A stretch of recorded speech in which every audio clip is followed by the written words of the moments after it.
Dear viewers, अगर आप YouTube के लिए थंबनेल क्रिएट करते हैं या कोई भी इमेज है जिसकी कलर स्कीम आप दूसरी इमेज पे अप्लाई करना चाहते हैं तो फिर ये लेक्चर आपके लिए है। Welcome to Falcon computer academy. मैं हूं केवल विजय। तो स्टार्ट करते हैं आज का लेक्चर।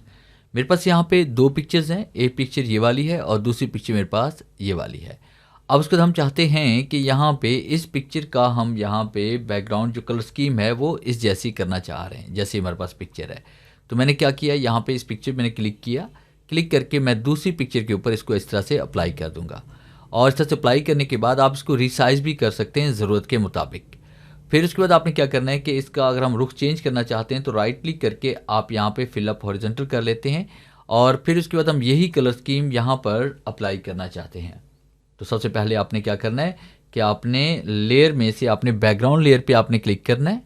फिर उसके बाद आपने इमेज पे आना है, एडजस्टमेंट पे हम आएंगे एंड उसके बाद हम क्लिक करेंगे मैच कलर पे।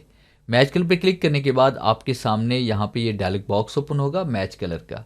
फिर उसके बाद सबसे पहले आपने बैकग्राउंड वाली लेयर को आपने सेलेक्ट करना है जो सोर्स है हमारा, यानी हमारे पास जो पिक्चर है वो ये वाली हमारे पास में आ रही है। हमने यहाँ पे क्लिक किया, ये बैकग्राउंड लेयर है हमारे पास जो जिसका व्यू भी आपको नज़र आ रहा है। और ऊपर जो लेयर वन में हमारे पास पिक्चर है वो ये वाली है हमारे पास। तो हम लेयर वन पे क्लिक करते हैं तो आप देखें सेम वही कलर स्कीम यहाँ पर अप्लाई हो चुकी है।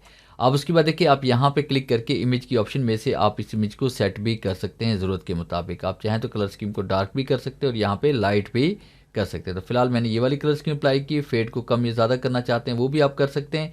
और उसके बाद जैसे हमने ओके किया तो यही कलर स्कीम आपकी अप्लाई हो चुकी है। अब उसके बाद इन दोनों पिक्चर्स को हम आपस में मिक्स करना चाह रहे हैं ताकि ये एक ही बैकग्राउंड नज़र आए। तो उसके लिए हमने क्या किया, यहाँ पे पिक टूल पे क्लिक किया। फिर इसके बाद यहाँ पे क्लिक करते हैं और सेंटर में क्लिक करके आपने इसका साइज़ इस तरह से बढ़ा देना है और यहाँ पे इसको इस तरह से एडजस्ट कर लेना है ज़रूरत के मुताबिक। फिर उसके बाद आपने क्या किया कि आप यहाँ पे डबल क्लिक करें और लेयर पे आप क्लिक करेंगे। लेयर पे क्लिक करने के बाद आपने लेयर मास्क यहाँ पे अप्लाई करना है। लेयर मास्क अप्लाई करने के बाद आपने यहाँ पे ग्रेडियंट टूल पे क्लिक करना है और यहाँ पे क्लिक करने के बाद आपने जो फॉर्मेट है वो आपने ये वाला सेलेक्ट करना है। फिर यहाँ पे क्लिक करके हमने इस तरह से इसको अप्लाई करना है इस तरह से। बल्कि ये देखिए हमारे पास ये कलर्स यहाँ पे मैच हो चुके हैं और दोनों पिक्चर्स आपस में मिक्स हो चुकी हैं बड़ी खूबसूरती के साथ।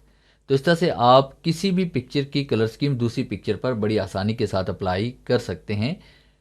तो ये था मेरा आज का लेक्चर जिसमें मैंने आपको पढ़ाया कि आप कलर मैच किस तरह से करेंगे। उम्मीद है आज के इस लेक्चर में ज़रूर कुछ नया सीखने को मिला होगा। वीडियो अच्छी लगी है तो इसे लाइक कीजिए और अपने दोस्तों के साथ शेयर कीजिए। मिलते हैं हम नेक्स्ट लेक्चर में, तब तक के लिए गुड बाय।